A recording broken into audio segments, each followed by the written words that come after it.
Alright, so lunchtime mga boss. Gagawa tayo ng menu. So ngayon, kumuha ako ng onting gulay sa baba sa restaurant ng boss ko sa Madis. Shoutout sa taga Madis, no? Yan, no? Kapiraso lang naman yan. Kalimutan ko kasi bumili. Tapos ito bell pepper. So meron tayong meron tayong ingredients dito. Ang lulutuin natin is chicken Mongolian. May chicken tayo, minarinate ko na yan ng barbecue. May mantika tayo.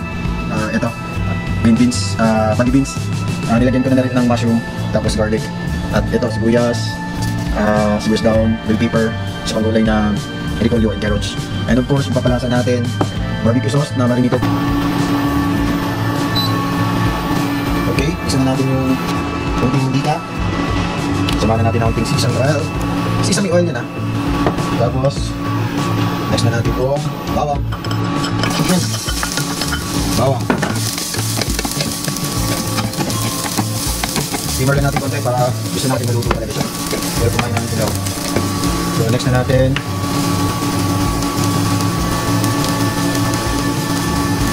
sibuyas. Wala kahit mamaya na kasi maluto lang yung bawang. Again, depende sa mga ingredients na gusto nyo. Basta ang pinakaiba lang dito, yung sauce na mangyayari natin. Marami kasing sauce ang Mongolian.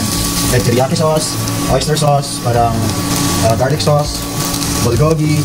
Ang atin ngayon, ang ginawa natin, barbecue sauce. Chicken tayo, tapos more on vegetable.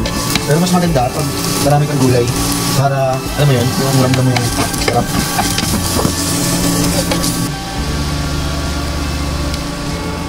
Hindi lang.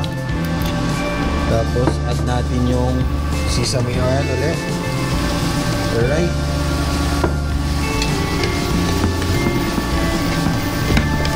So simmer lang natin.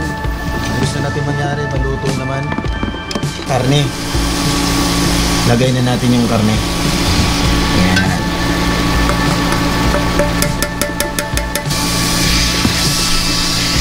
Gusto lang natin mangyari, maluto tong beans. So, tatakpan ko na lang siya. Wait for a while. Yan. So, alright mga boss, no? Done na tayo magluto. Ito na yung recipe natin ngayon today. Yung Mongolian. Yan. Chicken Mongolian with barbecue sauce. Yan, yung rice natin. Ito yung ulam natin. So, hindi ko na siya pinaghalo. Yung sauce lang ng onte para magkakulay dun sa natin rice. So, tara, tikman na natin. Na-inspire ako dun sa nabili ko dun sa tawag dyan, Bridgetown. Yan natin ko nung pinagay sa gawa na sauce o mismo ginalo lang natin. Binili lang natin yung barbecue marinated. So, tikman na natin.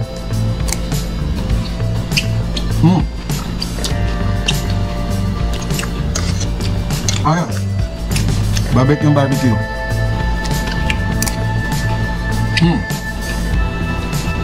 Tapos chicken. Medyo malaki lang slice natin.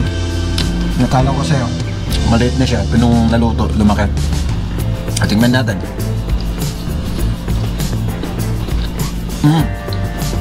Ang bilis pumasok nung lasa. Kahit hindi siya ganun ka-marinated. Fresh na karne yan. Gini-slice ko. Third ko nag-slice. Yan, nilagyan ko lang ng barbecue marinated. Nasa supermarket, nabibili. Tapos, syempre, huwag niyong walain kapag nagluto kayo niya. Kami sesame oil na gawa ng Good Life. Alright? Sesame oil ng Good Life. So tara, lunchtime. So shoutout sa inyo lahat. Like, share, and subscribe sa aking YouTube channel. At syempre, pa-follow na rin ang aking FB page, Joms Motovlog.